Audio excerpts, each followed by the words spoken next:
இங்க காவேரியுமே விஜய் விளையாட்டா பேசுற விஷயம் எல்லாத்தையுமே ரொம்பவே டென்ஷனா எடுத்துக்கிறாங்க. உண்மை சொல்லப்போனா விஜய்க்கு தான் அது விளையாட்டா தெரியுதே தவிர, காவேரிக்கு இங்க ரொம்பவே அந்த வார்த்தைகள்லாம் ஹர்ட் பண்ணிட்டு இருக்கு. அதே நேரத்துல இங்க விஜய் ஹர்ட் பண்ற மாரி இங்க காவேரியும் பேச ஆரம்பிக்கிறாங்க. சொல்லப்போனா இங்க வெண்ணிலாவோட விஷயத்த பத்தி அடிக்கடி பேசிட்டு இருக்காங்க. எப்படினாலும் உங்க லைஃபை விட்டு நான் போனதுக்கு அப்புறம் உங்களை தான் வெண்ணிலா நல்லா பாத்துக்குவாங்கல்ல, அப்புறம் எதுக்காக என்கிட்ட இப்படி பேசிட்டு இருக்கீங்க அப்படின்னு சொல்லிட்டு இந்த மாதிரி பயங்கரமா விஜயை பார்த்து திட்டுற மாதிரி பேசிட்டு இருக்காங்க. அதே நேரத்துல விஜய்க்குமே பயங்கரமா ஹர்ட் ஆக தான் செய்யுது.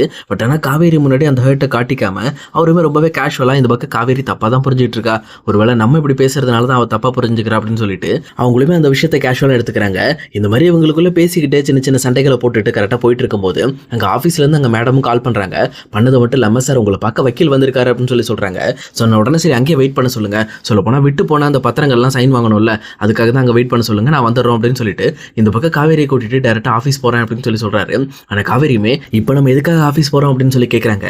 அப்ப விஜயமே இருந்துகிட்டே இல்ல கொஞ்சம் வேலை இருக்கு, ஆஃபீஸ் போயிட்டு அதுக்கப்புறம் நம்ம சாப்பிட போலாம் அப்படின்னு சொல்லி இந்த பக்கம் வந்து காவேரிட்டையும் சொல்லிட்டு இருக்காங்க. இது கிட்டோன்னா காவேரியும் ரொம்பவே வந்து சேடாக ஆரம்பிக்கிறாங்க. ஏன்னா இங்க விஜய்க்கு தெரியும் இது உண்மையான வந்து டைவர்ஸ் பத்திரம் கிடையாது அப்படிங்கிறது. ஆனா காவேரிக்கு இது டைவர்ஸ் பத்திரம் தான் சொல்லி நினைச்சிட்டு இருக்காங்க. அதனாலே அவங்க ரொம்பவே ஹர்ட் ஆகுறாங்க. இந்த பக்கம் விஜயுமே சரி இன்னொரு பிளான் போட்டு நம்மளை இப்படி கொஞ்சம் டென்ஷன் ஆக வச்சால, இவளை இன்னுமே கொஞ்சம் டென்ஷன் ஆக வைப்போம் அப்படின்னு சொல்லிட்டு எங்க விஜயுமே ஒரு பக்காவான பிளானை போட ஆரம்பிக்கிறாரு.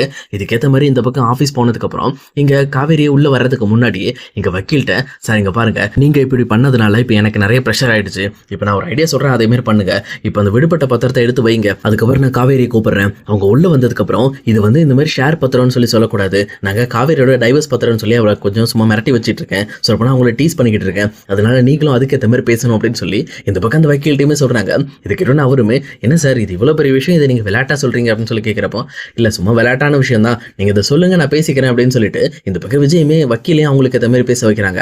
அதுக்கு ஏற்ற மாதிரி இங்க காவேரியும் அங்க இருக்கிற அந்த HR மேடம் உள்ள வராங்க.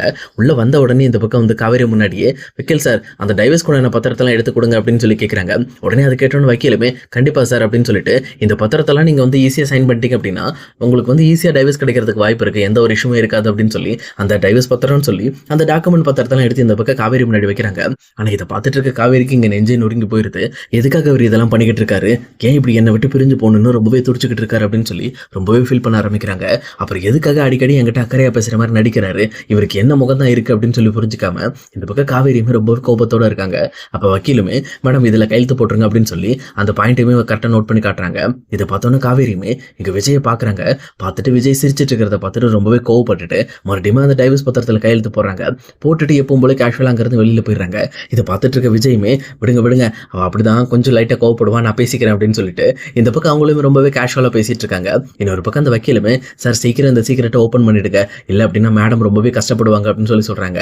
உடனே இதை கேட்ட விஜயமே கண்டிப்பா சார் நீங்க டாக்குமெண்ட் வேலையெல்லாம் முடிச்சிட்டீங்க அப்படின்னா அதுக்கப்புறம் நான் ஆஃபீஸில் கூப்பிட்டு வச்சு எல்லாரும் முன்னாடி வச்சு அனௌன்ஸ் பண்ணிடுவேன், அதுக்கப்புறம் எந்த ஒரு இஷ்யூமே இருக்காது, அதனால வேலையை முடிக்க வேண்டியது உங்க கடமை தான் அப்படின்னு சொல்லி அங்கே வக்கீல்கிட்டையும் சொல்லி அங்கே வக்கீல் அங்கேருந்து அனுப்புறாரு.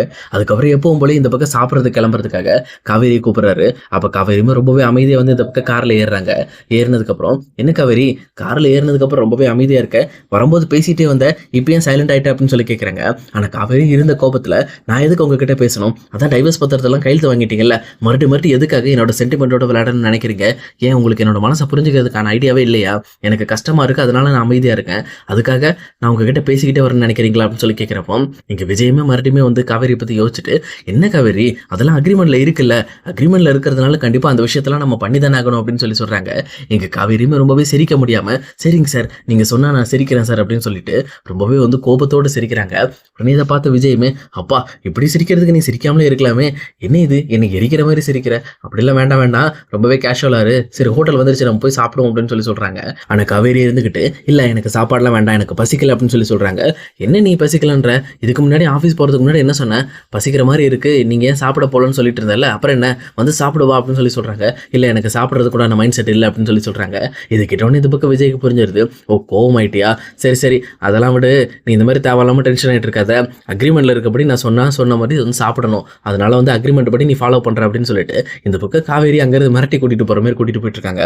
இதை பார்த்துட்டு இருக்க காவேரியுமே எதுக்காக இவர் இப்படிலாம் பண்ணிக்கிட்டு இருக்காரு, இவர் பண்ற விஷயங்கள் எதுவுமே எனக்கு பிடிக்கல, என்ன ரொம்பவே ஹர்ட் பண்ணிக்கிட்டு இருக்காரு, ஏன் இது அவருக்கு புரியலையே அப்படின்னு சொல்லி அவங்களுமே ரொம்பவே ஃபீல் பண்ணி லைட்டா வந்து அழுதுட்டு அங்கிருந்து கிளம்புறாங்க. அதே நேரம் விஜயமே உள்ள கூட்டிட்டு போயிட்டு இந்த பக்கம் காவேரிக்கு என்னென்ன பிடிக்குமோ அந்த எல்லா விஷயத்தையும் ஆர்டர் பண்றாரு. எங்க காவேரிக்குமே கொஞ்சம் ஷாக்கா தான் இருக்கு. அதே நேரம் விஜயுமே இந்த பக்கம் காவேரி இன்னுமே கஷ்டப்படுத்துற மாதிரி, இனிமேல் நம்ம 2 பேரும் ஒண்ணா சேர்ந்து சாப்பிடுறது கொஞ்சம் கஷ்டம் தான். பட் இருந்தாலும் இப்ப நம்ம கடைசியா சாப்பிடுற விஷயத்த நீ கொஞ்சம் என்ஜாய் பண்ணிக்க காவேரி அப்படின்னு சொல்றாங்க.